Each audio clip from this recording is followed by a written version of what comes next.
আসসালামু আলাইকুম। বাংলাদেশ বেতার, গোপালগঞ্জ। খবর পড়ছি প্রদ্যোৎ রায়। গণতান্ত্রিক, ন্যায়ভিত্তিক ও জবাবদিহিমূলক সমাজ প্রতিষ্ঠায় গবেষণা সংস্থা Centre for Policy Dialogue CPD সবসময় সচেষ্ট থেকেছে উল্লেখ করে অন্তর্বর্তী সরকারের প্রধান উপদেষ্টা ড মোহাম্মদ ইউনূস বলেছেন, সাম্প্রতিক ছাত্র জনতার গণ অভ্যুত্থানের মনন সৃষ্টিতে সিপিডির গবেষণা ও জনসচেতনতামূলক কার্যক্রম অশেষ ভূমিকা রেখেছে। গতকাল ঢাকায় সিপিডির ৩০ বছর পূর্তি উপলক্ষে আয়োজিত এক অনুষ্ঠানে ভিডিও বার্তায় প্রধান উপদেষ্টা একথা বলেন। তিনি বলেন, বিগত ৩০ বছর ধরে বিভিন্নমুখী কর্মকাণ্ডের মাধ্যমে সিপিডি দেশের মানুষের কাছে নির্ভরযোগ্য এবং নির্ভীক প্রতিষ্ঠান হিসেবে নিজেদের অবস্থান তৈরি করতে পেরেছে। বাংলাদেশ এখন গুরুত্বপূর্ণ সময় অতিক্রম করছে উল্লেখ করে প্রধান উপদেষ্টা বলেন, আমি আশা করি সিপিডি অতীতের মতো বর্তমানে ও আগামীতে তার বুদ্ধিবৃত্তিক অবদান অব্যাহত রাখবে এবং দেশ ও দেশের মানুষের কল্যাণে অবদান রেখে যাবে। তিনি বলেন, বিভিন্ন গোষ্ঠীর মধ্যে সংলাপের প্রয়োজনীয়তা উপলব্ধি করে সিপিডি বিভিন্ন সময় নিয়মিত নীতি সংলাপের আয়োজন করে। তাদের নীতি বিশ্লেষণ ও গবেষণা কার্যক্রম দেশের সার্বিক চিন্তা কাঠামোয় ব্যাপক পরিবর্তন এনেছে বলেও তিনি উল্লেখ করেন। আগামী দিনগুলোতে দেশের প্রয়োজনে সিপিডির অধিকতর ভূমিকা ও সাফল্য কামনা করেন প্রধান উপদেষ্টা ড মোহাম্মদ ইউনূস। তথ্য ও সম্প্রচার উপদেষ্টা মোহাম্মদ নাহিদ ইসলাম বলেছেন, জুলাই গণ অভ্যুত্থানের অন্যতম অনুপ্রেরণা ছিল ফিলিস্তিনি জনগণের অধিকার আদায়ের সংগ্রাম। গতকাল সচিবালয়ে বাংলাদেশের নিযুক্ত ফিলিস্তিনের রাষ্ট্রদূত ইউসুফ এস ওয়াই রামাদানের সাথে সাক্ষাৎকালে তিনি একথা বলেন।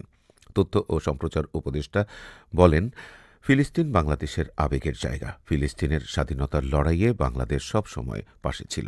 এজন্য ২০২৩ সালের ২৯ November March for Palestine platform এর মাধ্যমে কার্যক্রম শুরু করি। ফিলিস্তিন আমাদের জাতীয় ঐক্যের একটি জায়গা।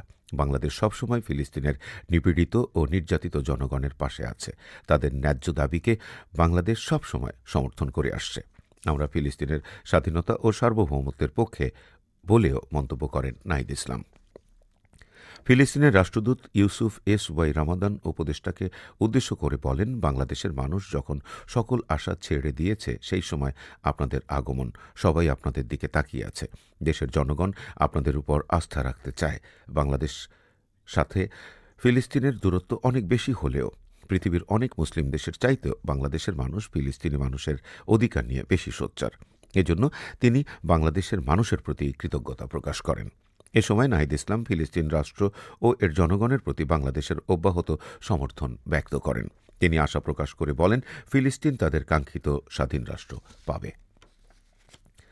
যারা দেশের টাকা লুটপাট ও মহাচুরির মাধ্যমে পুরো দেশকে ভয়ানক লণ্ডভণ্ড অবস্থায় রেখে গেছে, সরকার তাদের বিচারের মুখোমুখি করবে বলে জানিয়েছেন প্রধান উপদেষ্টার প্রেস সচিব শফিকুল আলম।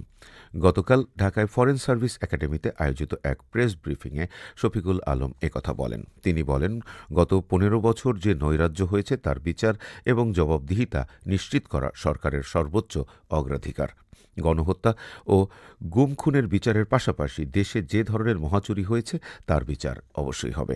এ লক্ষ্যে দুর্নীতি দমন কমিশনকে পুনর্গঠন করা হচ্ছে বলেও জানান প্রধান উপদেষ্টার প্রেস সচিব শফিকুল আলম।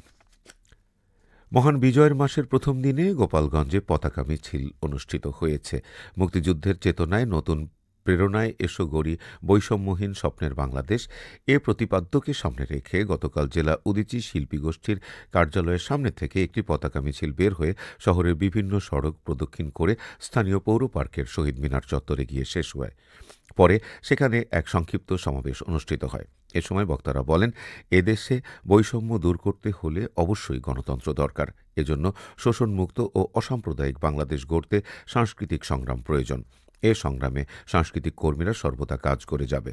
জেলা উদীচী শিল্পী গোষ্ঠীর সভাপতি মোহাম্মদ নাজমুল ইসলাম, সাধারণ সম্পাদক আনিসুর রহমান রাজু এবং সাংস্কৃতিক কর্মীসহ বিভিন্ন শ্রেণী পেশার মানুষ এ সময় উপস্থিত ছিলেন। বাংলাদেশ উদীচী শিল্পী গোষ্ঠী গোপালগঞ্জ জেলা শাখা এর আয়োজন করে। নড়াইল জেলায় বেসরকারি শিক্ষা প্রতিষ্ঠানে টিউশন ফি নির্ধারণের বিষয়ে প্রণীত ২০২৪ সালের নীতিমালা বাস্তবায়ন সংক্রান্ত জেলা কমিটির এক সভা গতকাল জেলা প্রশাসকের সম্মেলন কক্ষে অনুষ্ঠিত হয়।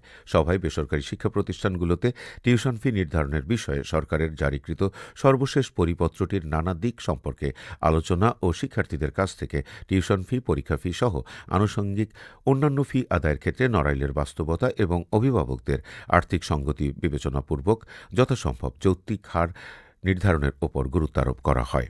এছাড়া জেলার প্রত্যন্ত এলাকা পর্যন্ত সর্বত্র বিদ্যমান বেসরকারি শিক্ষা প্রতিষ্ঠানগুলোতে মানসম্মত শিক্ষা নিশ্চিত করা, মেয়েদের জন্য স্বতন্ত্র খেলার মাঠ তৈরি সহ কোমলমতি শিক্ষার্থীদের সুস্থ বিকাশের জন্য উপযুক্ত পরিবেশ তৈরি করা, সকল পর্যায়ের পরীক্ষার হলে যথাযথ নিয়মতান্ত্রিক তদারকি নিশ্চিত করা এবং দক্ষ ও আন্তরিক শিক্ষক শিক্ষিকা নিয়োগে উদ্যোগী হওয়ার ওপর আলোকপাত করা হয়। জেলা প্রশাসক শারমিন আক্তার জাহান এর সভাপতিত্বে অতিরিক্ত জেলা প্রশাসক শিক্ষা ও আইসিটি মোহাম্মদ আহসান মাহমুদ রাসেল, নেজারত ডেপুটি কালেক্টর মোহাম্মদ জিসান আলী, জেলা শিক্ষা কর্মকর্তা মোহাম্মদ জাহাঙ্গীর আলম ও বিভিন্ন শিক্ষা প্রতিষ্ঠানের নীতি নির্ধারক সহ সংশ্লিষ্ট ব্যক্তিবর্গ এ সময় উপস্থিত ছিলেন। সবশেষে আবহাওয়া।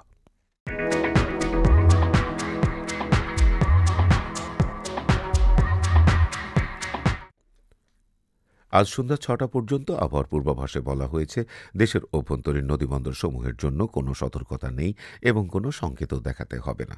খবর শেষ হলো। আমাদের পরবর্তী খবর প্রচারিত হবে আগামীকাল সকাল ৮টা ৩০ মিনিটে বাংলায়।